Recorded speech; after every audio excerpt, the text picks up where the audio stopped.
संदीप ने अपनी माँ के कहने पर गांव में शादी कर ली थी। लड़की का नाम था सुनीता। माँ का कहना था एकदम मॉडर्न बहू नहीं होनी चाहिए, लेकिन उन्हें नहीं पता था कि गांव से आने वाली बहू सुंदर सुशील तो होगी और उसको गांव से बाहर भी निकाल लाएंगे, लेकिन उसके अंदर का गांव कैसे बाहर निकलेगा। शादी के कुछ दिन बाद, माँ टिफिन तो देना जरा।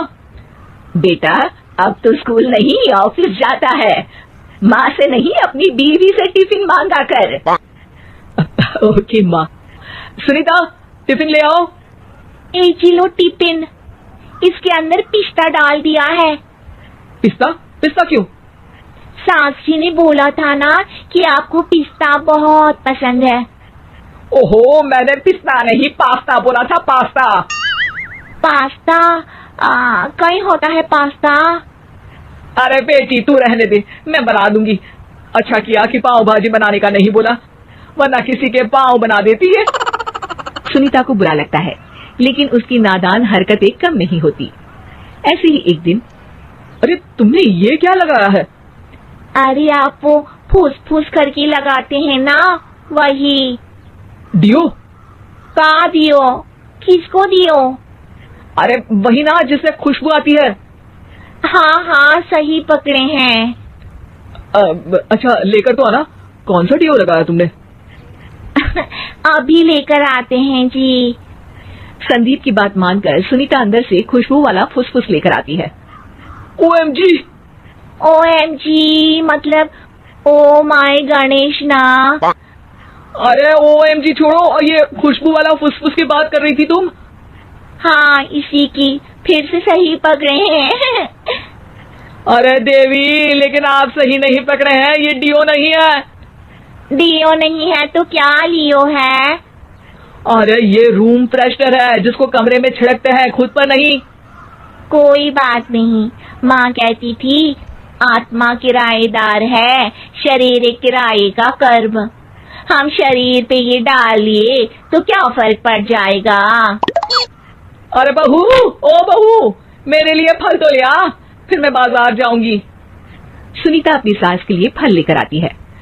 अरे बेटा, पपीता, तरबूज और सेब फल ऐसे कैसे खा लूं, काट कर तो ले आ। माँ जी, मेरे गांव में तो खेत से उठा के सीधा खा लेते हैं। अरे ये तेरा गांव नहीं है ना। अरे संदीप, तू ही कुछ समझा देना इसको बेटा। मैं कैसे समझाऊं माँ, ये तो माइक्रोवेव को भी भट्टी बोलती है। कल मैंने बोला हाय कैसी हो, तो बोलती है किसी को हाय नहीं लगानी चाहिए। अरे सुनीता, तेरा क्या होगा?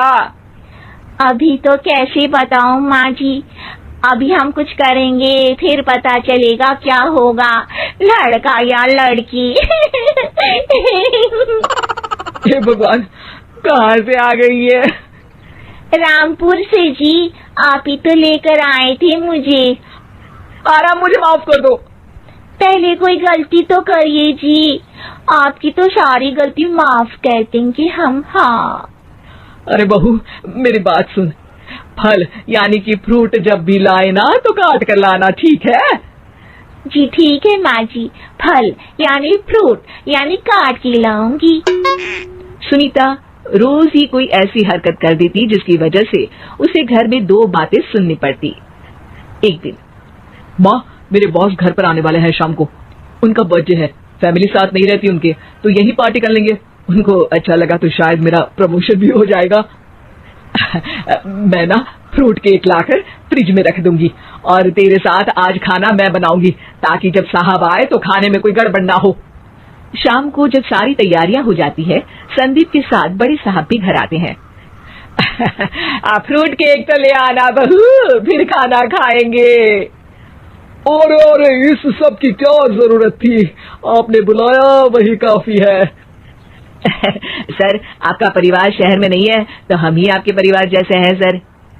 इतने में ही सुनीता फ्रूट केक लेकर आती है और बड़े साहब की टेबल पर रख देती है, और जैसे ही केक के ऊपर का बॉक्स हटाती है, ओह ये क्या है, केक तो कटा हुआ है, मैं तो ऐसा नहीं लाई थी।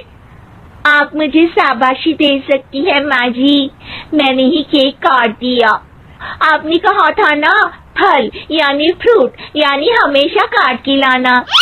तो फ्रूट केक भी तो फ्रूट ही है ना, तो मैंने पहले ही काट लिया। हूं ना मैं समझदार। अरे बहू, ये क्या किया? केक हमेशा वही काटता है जिसका जन्मदिन होता है।